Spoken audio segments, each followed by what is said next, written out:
शिकार के दौरान एक बादशाह अपने सिपाहियों से बिछड़ गया, अलबत्ता सिपासालार उनके साथ था। वो जंगल में भटककर वापसी का रास्ता भूल गए।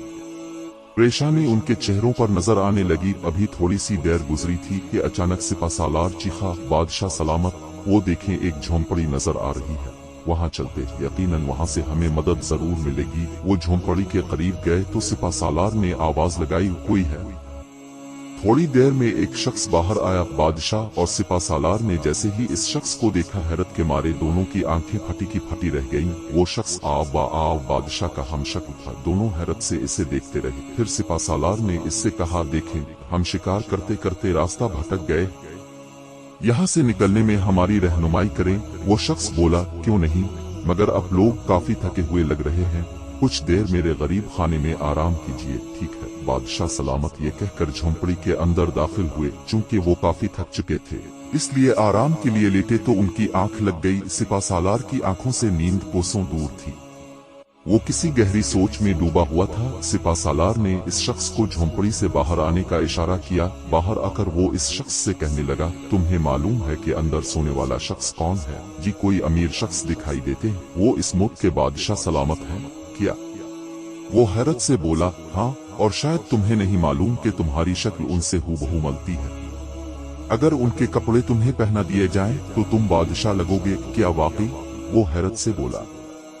सिपासालार ने कुछ सोचते हुए कहा, यकीनन तुम अपनी गरीबी से तंग होगे। अगर तुम मेरी एक बात मानो तो तुम हमेशा के लिए अपनी गुर्बत से निकल सकते हो। इसने हैरत से पूछा, अच्छा, वो कैसे? वो ऐसे कि तुम मेरे साथ मिल जाओ, हम किसी चीज में बेहोशी की दवा मिलाकर बादशाह को पिला देंगे, उनके कपड़े तुमको और तुम्हारे कपड़े उनको पहना देंगे। इस तरह तुम बादशाह के रूप में मेरे साथ महल चलोगे और वहां जाकर दरबार के दौरान वजीर खास का मनसब मुझे दिला दोगे। बस तुम बादशाह बनकर शाही कुर्सी पर बैठे रहना और सारे हुक्म मेरे चलेंगे। इस तरह हम मजे की जिंदगी गुजारेंगे। बोलो, मंजूर है? वो कुछ देर तक सोचता रहा और फिर बोला, ठीक है, मुझे मंजूर है। ये सुनकर सिपासालार के चेहरे पर मुस्कुराहट फैल गई। सुबह का सूरज तुलू हुआ, चारों तरफ परिंदों की आवाज चहचहाने लगी। बादशाह सलामत बेदार हुए तो इस शख्स ने उनके लिए नाश्ते का इंतजाम किया। सिपासालार ने आंखों में इस शख्स को इशारा किया। इस पर उसने इस बात में सर हिलाया। फिर उसने सिपासालार और बादशाह को कहवा पेश किया। देखो, मैं उन कपड़ों में बिल्कुल बादशाह लग रहा हूँ ना? सिपासालार ने नजर भर कर उसे देखा और खुश होते हुए बोला, अरे वाह, तुम तो बिल्कुल असली बादशाह ही लग रहे हो। फिर उसने फौरन अपनी बाईं तरफ देखा तो बादशाह को गरीब के कपड़ों में मलबूस बेहोश पाया। सिपासालार ने कहा, तुमने बहुत अक्लमंदी का फैसला किया है। बादशाह को हम अदेर ही भटकने के लिए छोड़ देते हैं। अब हम महल में राज करेंगे। चलने की तैयारी करो, रास्ता तो तुम्हें मालूम ही है। ये कहकर दोनों घोड़े पर सवार हुए और महल की तरफ रवाना हो गए।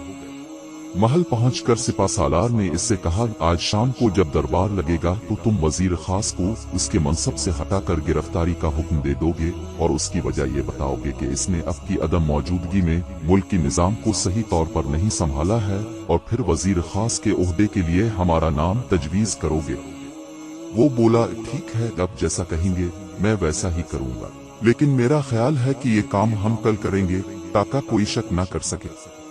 ठीक है, कल शाम को ये काम हो जाए। ये कहकर सिपासालार चला गया। शाम को दरबार लगा। आज दरबार में मामूल से ज्यादा अफराद थे।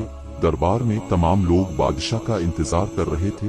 बादशाह सलामत दरबार में तशरीफ लाए और शाही कुर्सी पर बैठते हुए बोले, आज हम एक अहम फैसला सुनाने जा रहे हैं। वो ये कि हम एक गद्दार को उसके अंजाम तक पहुंचाएंगे।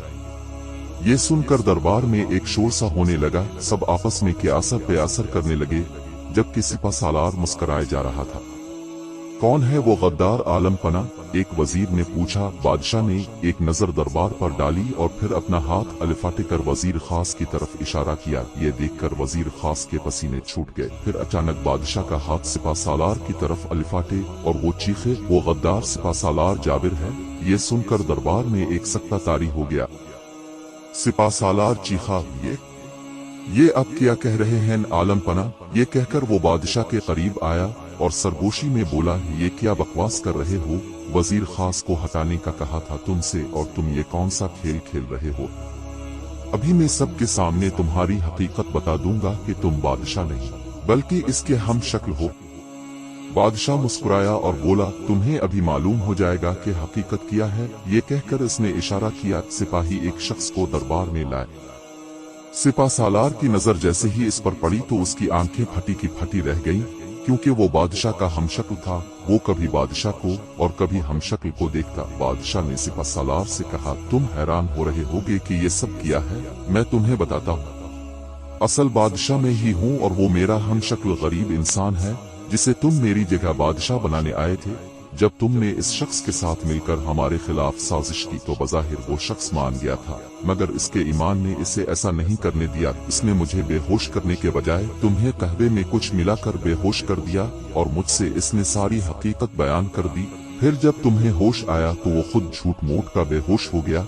ताका तुम इसे बादशाह समझो। उसने मुझे वापसी का रास्ता भी समझा दिया था। ताका में महल आसानी से पहुंच सकूं। सिपा सालार हैरानगी से ये सब सुन रहा था।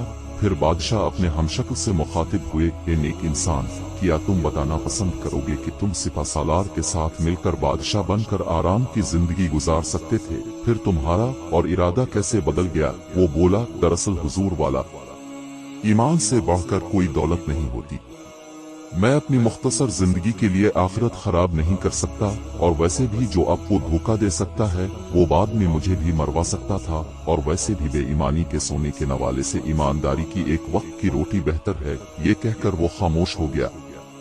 बादशाह सलामत बोले, ले जाओ इस सिपा सालार को और इसे जिंदान में डाल दिया जाए। ये सिपाही सिपा सालार को घसीटते हुए ले गए। बादशाह ने इस शख्स को काफी इनाम व इकराम से नवाजा और हुक्म दिया कि इसके रहने के लिए एक घर का भी इंतजाम किया जाए और इसे इसकी ईमानदारी के सिले में माकूल माहाना वजीफा जारी कर दिया जाए। सच कहते हैं कि ईमानदारी बेहतरीन हिकमत अमली है। प्यारे दोस्तों, इस कहानी से हमें ये सबक मिलता है कि एक ईमानदार शख्स भूखा तो मर सकता है, लेकिन चंद पैसों की खातिर अपना ईमान नहीं मरने देता। इसीलिए अब सब भी कोशिश कीजिएगा कि ईमानदार बने और सच्चे मुसलमान कहलाएं।